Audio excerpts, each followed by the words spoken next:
준비되셨어요? 네. 제가 여기 와서 5번 말씀을 전할 것 같습니다.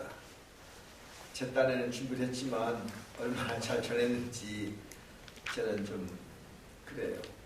부족한 것이 많고 그렇습니다. 부족한 것이 있으면 여러분이 이해해 주시고 사랑으로 받아주시기 바랍니다.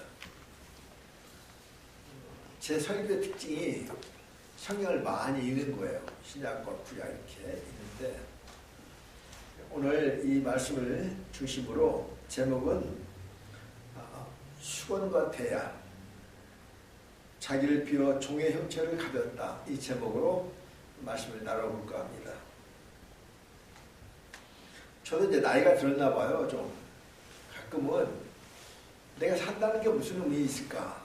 더 나가서 내가 그래도 크리스찬인데 크리스찬의 삶은 어떤 것일까?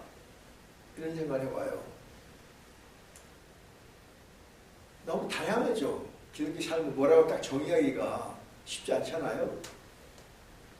그러나 제 생각에는 우리 크리스찬의 삶이라고 하는 것은 좀 어려운 말로 샬롬, 평화.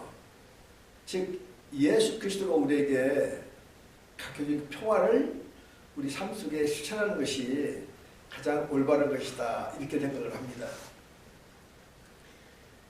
만약 우리가 이제 나이 들어서 주연에 갈 때에 우선 내 개인적으로 마음의 평화가 없다면 또 가정적으로 우리 가정이 평화가 없다면 또 교회적으로 내가 몸담았던 교회 평화가 없다면 어떨까? 저는 좀 기도 제목이 거창할 때가 많아요. 내가 태어난 내 조국 한반도가 전쟁이 없게 하소서. 평화의 나라가 되게 하소서. 제 짧은 지식으로는 이 세상에는 가장 무서운 범죄가 전쟁이라고 저는 봅니다. 전쟁이 일어나게 되면 아주 무고한 수십만의 백성들이 일순간에 다 죽잖아요. 그래서 이 전쟁처럼 이 세상이 가장 무섭고 비극이 없다고 그런 거예요. 보통 특히 이제 미국 같은 입장에서는 막강한 군사력이, 경제력이 평화를 구축한다 그렇게 얘기를 합니다. 일면 이해가 됐죠? 외부에서 침략을 못하도록 군사를 갖추는 것이 평화의 길이라고 보는 겁니다. 보통 어려운 말로는 박스 아메리카나, 미국의 평화. 그런데 이것은 미국뿐만 아니에요. 옛날 로마 제국 시대도 박스 로마나, 그러니까 로마 제국의 평화라고 하는 것은 막강한 군사력과 경제력이었습니다. 근데 오늘 이것도 누가 보면 2장은 어떤 내용인 줄 아세요? 그 당시 아우구스투스 황제가, 이게 로마 황제가 예수님 태어날 당시에, 황제일 당시에 평화의 왕 하나님 아들 예수님 오신 거예요. 우리 알다시피 어디에 오셨나요? 말구유, 이게 말과 소를 키우는 외양간에 오셨고, 그 많은 방도 없어서 어디에? 구유에. 구유가 좀 어려워요. 소와 말이 먹는 여물통에 누우셨단 말이야. 네. 그래서 기독교에서는 어떻게 얘기하냐 그러면 힘이 평화가 아니라 평화가 곧 힘이다 이렇게 보는 거예요. 그러니까 이것은 우리 크리스천의 얘기고 모든 강대국들은 막강한 군사력을 갖고 평화를 유지합니다. 제가 알기로는 미국과 러시아, 중국이 갖고 있는 핵폭탄은 이 지구를 10번도 더 멸망시킬 만한 참혹한 전쟁의 무기가 있는 거예요. 근데 우리 크리스찬들은 그걸 어떻게 할 수가 없는 거예요, 그냥. 안타까운 거죠. 이럴 때 예수님은 어떻게 하셨을까? 예수님의 행동은 어떻게 하셨을까? 한번 하나님 보는 거예요. 참 예수를 믿지 않는 사람은 제 설교를 들으면 참 낭만적이고 유아적이고 어린애 같은 얘기다 이렇게 말할 거예요. 그러나 우리는 믿기를 예수 그리스도는 하나님의 아들이시고 평화의 왕입니다. 그분이 어떤 행동을 하시는가를 살펴보고 싶은 거예요. 오늘 요한복음 13장을 읽었습니다. 제가 아주 좋아하는 곳이에요. 6월절 전날 밤에 6월절 아시죠? 6월절은 이스라엘 백성들이 약 430년 동안 애굽에서 종들을 하다가 하나님께서 모세를 통하여 그들을 인도하셨습니다. 그때 그 절기를 지키는 것이 6월절이에요. 그래서 일주일 동안은 아주 맛없는 빵과 물로만 일주일 먹는 거예요. 그리고 그들이 해방을 기념하는 것입니다. 그 전날 밤에 우리나라로 말하면 8월 해방과 같은 그런 해방절이에요. 그 전날 밤에 예수님이 어떤 하셨습니까? 제자들이 모였는데 오늘 성경 보니까 예수께서는 저녁 잡수시던 밤에 겉옷을 벗으시고 옷을 벗었어요.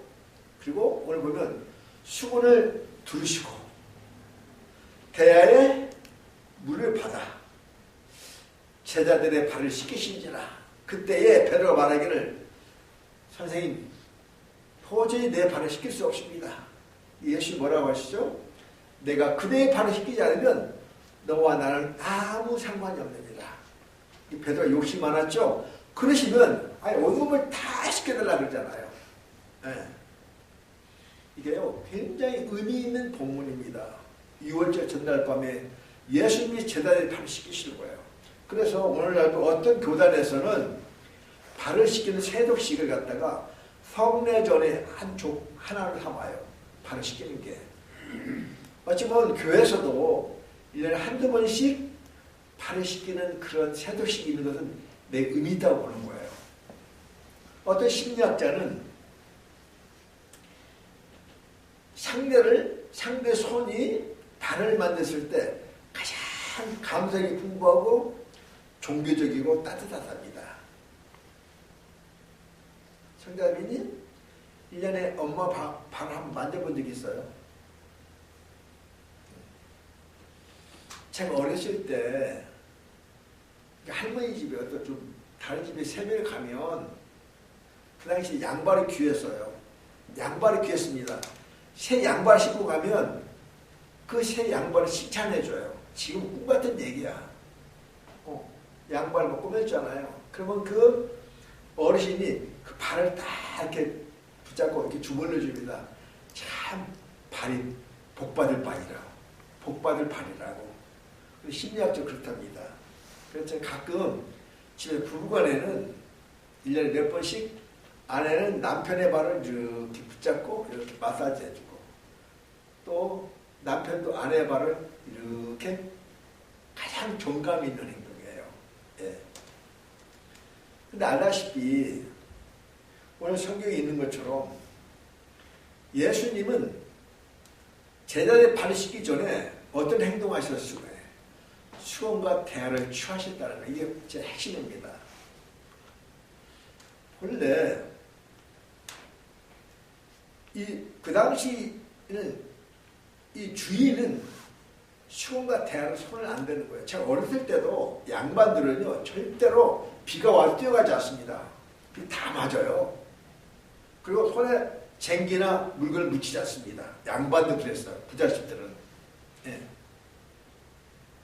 수건과 대야는 종들의 소품이에요. 도구예요. 여러분의 일상 중에 여러분이 취하는 물건 소품이 여러분입니다. 무슨 말일까요? 내가 어떤 일을 주로 손을 대냐에 따라 그 사람의 정체성이 있는 거예요. 근데 이 수건과 대야는 종과 노예의 소품입니다.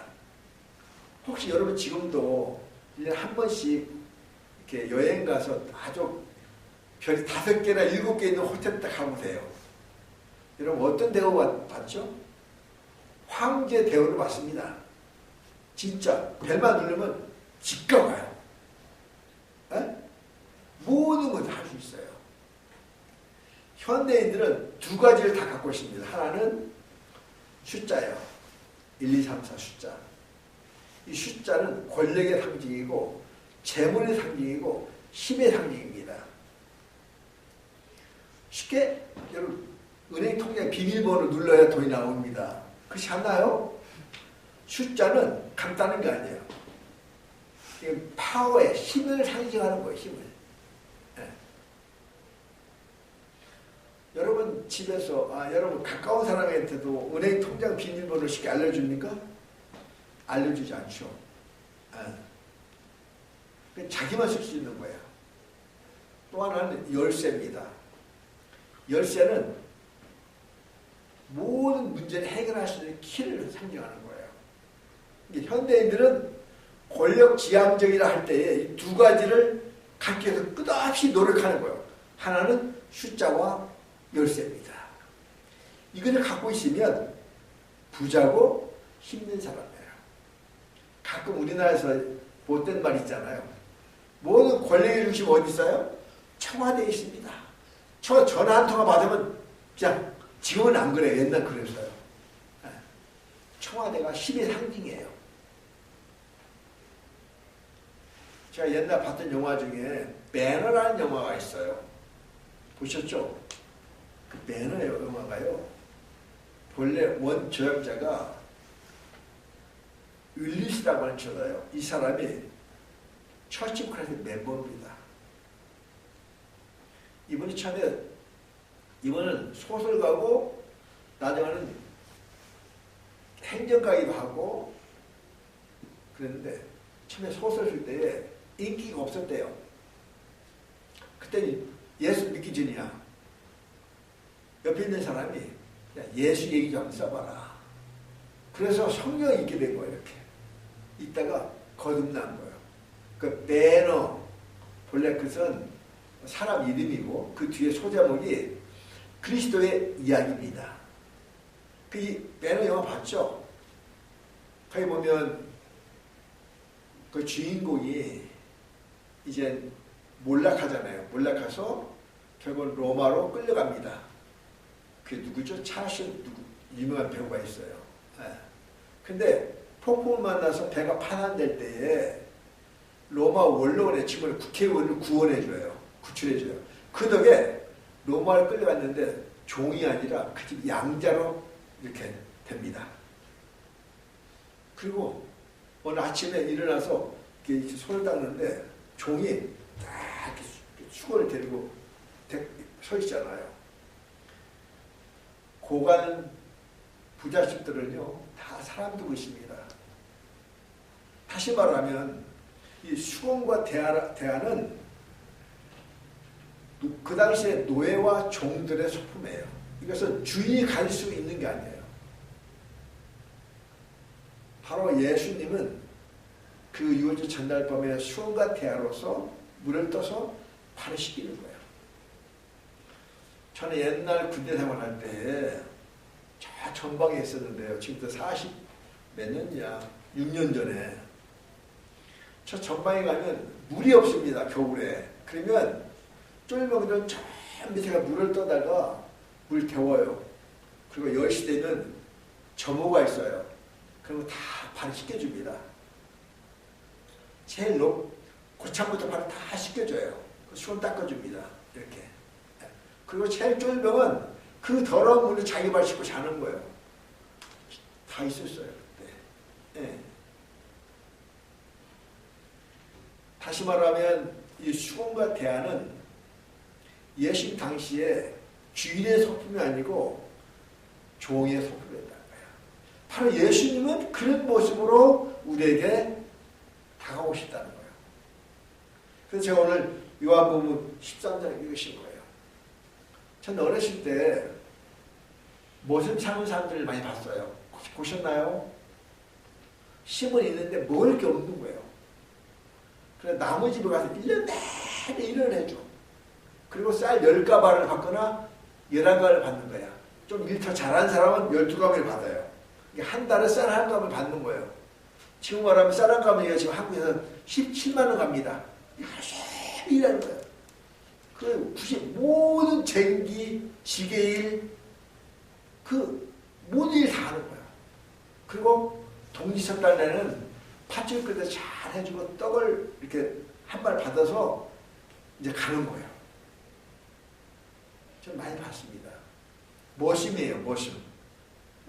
한마디로 수고와 대하는 그 당시 모심이나 노예나 종의 성분이라는 거예요. 근데 예수님이 이걸 취하셨다는 거예요. 우리에 어떤 의미가 있을까요? 어마어마합니다. 아까도 말씀드렸지만 오늘 현대인들은 또다시 뭘 추구하나요? 숫자를 추구합니다. 은행에 딱 미국도 마이너스 통장이 있습니까? 한국은 있어요. 전 자녀를 길다 보니까 항상 통장에 마이너스 통장이 있었어요. 그 통장은 돈 빼면 액수가 올라가요. 그 내가 가끔 그래요. 야, 돈 뺐는데도 액수가 올라간다. 근데 앞에가 마이너스죠, 이게. 직장 생활하는 마이너스 통장 쓰는 데 많아요. 월급을 받지만 한 일주일은 싹이 다 날려가. 그 마이너스 통장 받는 거 이자가 높죠, 그게. 그 통장에 마이너스 통장이 아니고 플러스 통장인데 돈이 뭐 쌓여간다 생각해 보세요. 기분 좋죠? 이달에 100만 원 했는데 그 다음 때 150만 원. 기분 좋습니다. 숫자는 모든 현대 생활에 잘 압축하고 있는 거예요. 열쇠도 마찬가지고. 근데 예수님은 바로 숫자나 열쇠를 취하지 않으시고 수험과 대화를 취하셔서 당신이 누구인가를 오늘 우리에게 보여주셨다는 거예요. 한마디 뭘까요? 상호 복종입니다. 교회에서 살아가 다른 게 아니에요. 상호 복종입니다. 내가 누구 보고 복종하는 게 아니야. 그 상대에 내가 먼저 복종하는 거예요. 그것만이 진정한 평화고 교회의 사랑입니다. 만약 교회에서 너 내 말 들어. 그럼 그게 어떻게 될까요? 아니. 목회자는 전도자는 교우들의 말을 듣고 복종하고 교우들도 목회자의 말을 듣고 상호 복종을 통해서 만들어지는 것이 진정한 교회의 모습입니다. 가정도 그렇지 않을까요?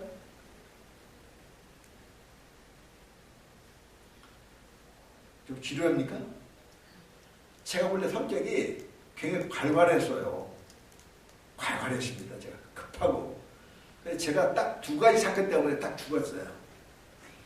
예수 믿고 나서 막 죽었고 그 다음에 결혼해서 딱 죽었고 제가 농담으로 해요. 농담만 진담으로 해요. 아내와 이렇게 다툼이 벌어지면 전 딱 이 여자와 살 것이냐 안 할 것이냐 산다. 산다면 이게 필요가 없는 거야. 살아야 되니까. 좀 웃으세요. 안 산다. 안 산다면 쌀밖에 없는 거야. 끝나는데 뭐. 그 다음에 제가 그래도 제 아내보다 가방끈이 길잖아요. 가방끈 긴단 말 아십니까?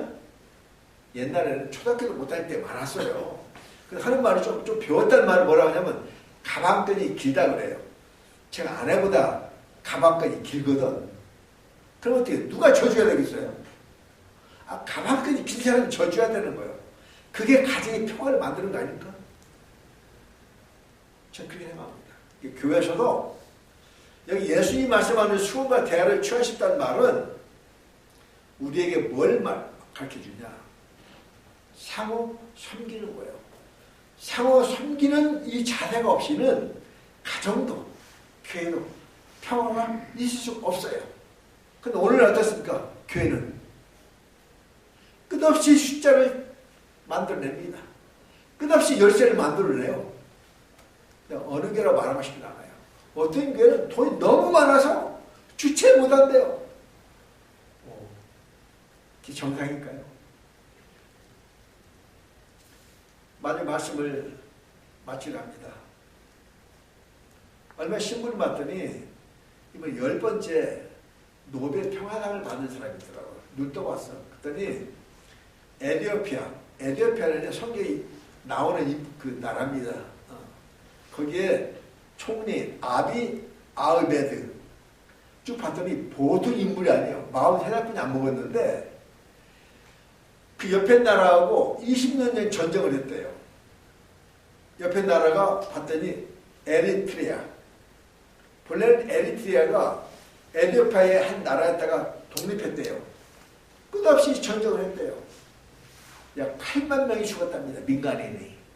근데 이 아비 아흐메드가 총리가 돼가지고는 전격적으로 그 나라와 평화협정을 맺고 전쟁을 종식한 거예요. 그래서 이번에 노벨 평화상을 받았답니다. 하물며 국가도 그런데 오늘 하나님을 믿는다고 우리들도 만약에 가정에 평화가 없다면 말이 아니지. 또 교회에 평화가 없다면 말이 아니지. 한 3일 전에 뉴욕에 누구한테 전화 받아서 저보고 월요일날 점심 먹재요. 뭐냐면 교회 문제 때문에 상의하재요. 둘이 나온대요. 대답을 했어요. 체면상. 가만히 보니까 내일 또 뉴욕에 가야 되고 또 화요일날 우리 이탈리아 오면 그때도 가야 되고 눈도 침침하고 문자를 보냈지. 내가 화요일날 갈 일이 있으니 오후 4시에 만나서 얘기하고 그때 봅시다. 그때 또 왔어. 그날 시간이 안 된대. 그럼 뭐 할 수 없지. 근데 당신이 오던가. 나 이거 2번 운전하기 힘들다 그랬어요. 그때 내가 그래서 만나면 무슨 얘기 해줄까? 이제 상대편 이제 흉을 볼 거 아니에요. 보나. 한번 하려고 그래요. 이기는 방법 알려 줄게. 이게 전투하는 것도 아니고 교회 아니냐. 당신이 소울 미션. 순종하라. 그 얘기 하려고 했어요. 지금 오면. 우리 크리스찬들은 말로 누구를 이길 수가 없습니다. 말로 이긴다고 생각하면 지는 거예요. 집에서 저도 결혼 생활 40년 했는데 저는 아내한테 이겨본 적이 없어요. 아까 그랬죠? 내가 아내가 싸면서 이겨보면 뭐가 나올까? 뭐 돈이 나와요? 이 나이에 싸우고 나면 기운이 팍 빠져. 젊은 날에 그래도 괜찮지. 그 일주시간 이렇게. 그럼 빨리 져버려야 돼. 빨리 져버려야 돼. 근데 40년 살았는데 이긴 게 아니잖아요. 진 게 아니잖아요. 에? 교회도 마찬가지입니다. 5년, 10년 세월 같이 신앙생활 한 사람들끼리 교회에 분란이 일어나면 서로 서브미션, 상호 복종을 통해서 교회에 평화를 만드는 거예요. 그것이 예수 그리스도가 우리에게 가르쳐준 방법입니다. 저는 여기 와서 이제 끝나고 나면 그럴 거예요. 어땠어요? 그럴 거 아니에요.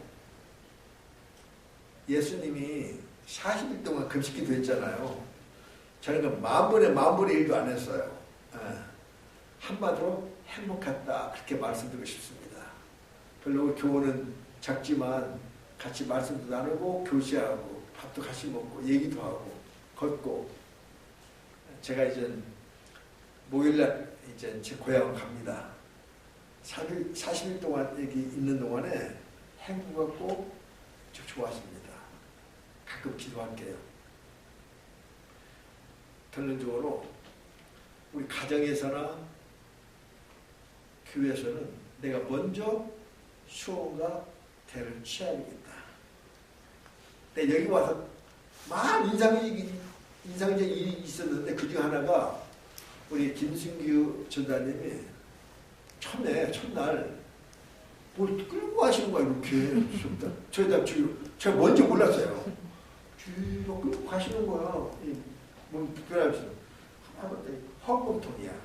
딱 보니까 이런 교육이 작으니까 자기 역할 딱 부담돼 있더만 난 몰랐어요.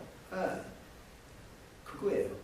서로 수원과 대를 취하셔서 비록 작은 무리지만 여기 하나님 나라를 만들어가는 여러분이 되시기를 바랍니다. 예배서 2장